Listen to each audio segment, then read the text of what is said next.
Well, happy Thursday, brothers and sisters. Today in our Bible reading plan, our devotion is from Matthew chapter 27.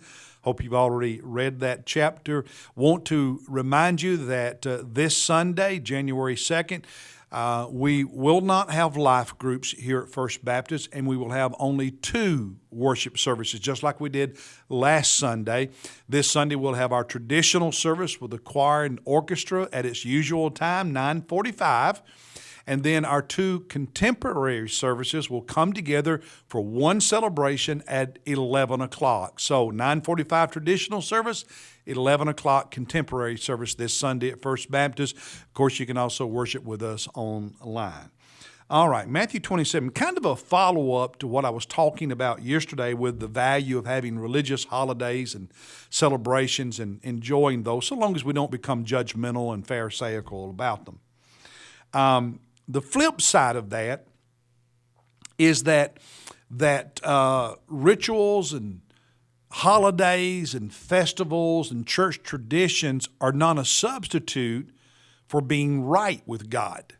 Participating in all those things, observing all those things is not a substitute for having your heart and life changed by a real, genuine relationship with Jesus Christ. In fact, participation in church stuff can disguise a heart that is not right with God, can disguise a heart that is even hard. Now, where do I get that from chapter 27? Well, bear with me. Verses 1 and 2, this is after they had put Jesus on trial before the Jewish Sanhedrin the night before. Now, when morning came, all the chief priests and the elders of the people came together, conferred together against Jesus to put him to death. And they bound him and led him away and delivered him to Pilate, the governor, the Roman governor, because he was the one that had the authority to actually execute Jesus. Now, as that's going on in this chapter, in the very next verses, Judas regrets. Now that he realizes that it dawns on him, they're going to ask Pilate to crucify Jesus. Judas is filled with regret, and he returns the money, and they say to him very rudely, "What is that to us? We don't care about that." And of course, Judas went out and committed suicide. But look at verse 6. The chief priest took the pieces of silver, because remember, Judas returned the silver to them in the sanctuary. And the chief priest took the pieces of silver in verse 6 and said, "It is not lawful to put them into the temple treasury, since it is the price of blood." And so they conferred together, and with the money bought the potter's field as a burial place for strangers, for immigrants, and so on. Now, it's interesting to me. They were meticulous. They were concerned about following their law, their understanding of Old Testament teaching, their rituals when it came to handling blood money. But they had no concern plotting the death of Jesus. So here they were being very meticulous about a particular religious tradition, blood money. But their heart was such that, Judas, you feel regret. You want to repent. Big deal. We don't care. Jesus, we're going to kill you. We don't care. But we're going to be real meticulous about this religious ritual of how we handle this money. Their heart was so hard that when you get over in that chapter in verse 20, the chief priests and elders, the same people, persuaded the crowd in front of Pilate to ask him to release Barabbas and crucify Jesus. In verse 41, these same people made fun of Jesus while he hung on the cross.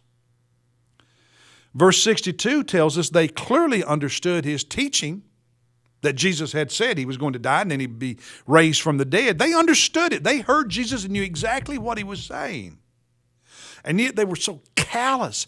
And yet in the midst of their callousness, they were meticulous and particular about following their traditions and rules and religious rituals. And you see that time and time again in the New Testament and the Gospels when it came to these. They were meticulous about all the ceremonies of how you wash your hands and your body for their religious ceremonies. They were meticulous in what foods you could and could not eat. They were meticulous about what you could do on Sunday or rather on the Sabbath and what you could not do.